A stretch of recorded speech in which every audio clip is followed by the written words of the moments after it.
Yun guys, unit natin si Mirage.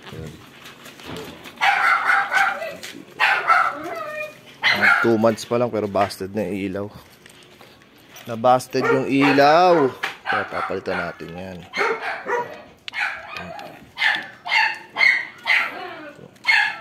Tail light. Yung busted. Nangitim na. Tara. Baklas niyan. 2 tornilyo lang yan eh. Isa. 2.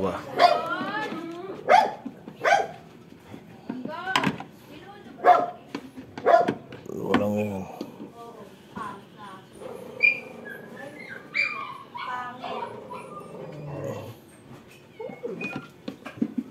Dalawa lang yan.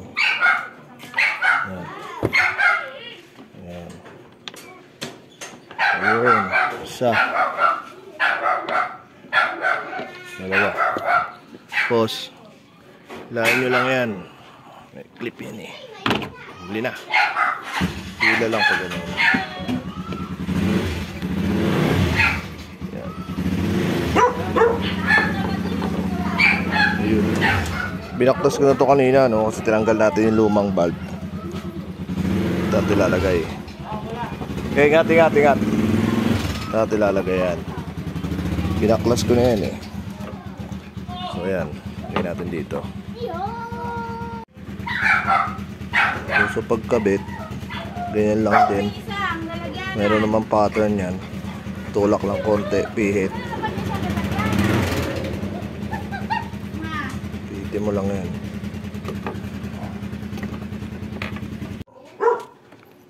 Yan na. Ayun. Diinin mo lang tapos pihit pakaliwa. Yes. Start natin ngayon yung makina.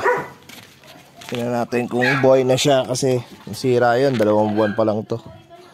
Start natin ngayon.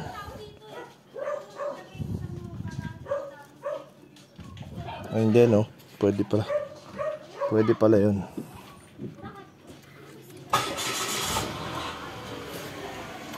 Ayun oh. Kita nyo yan? Oh.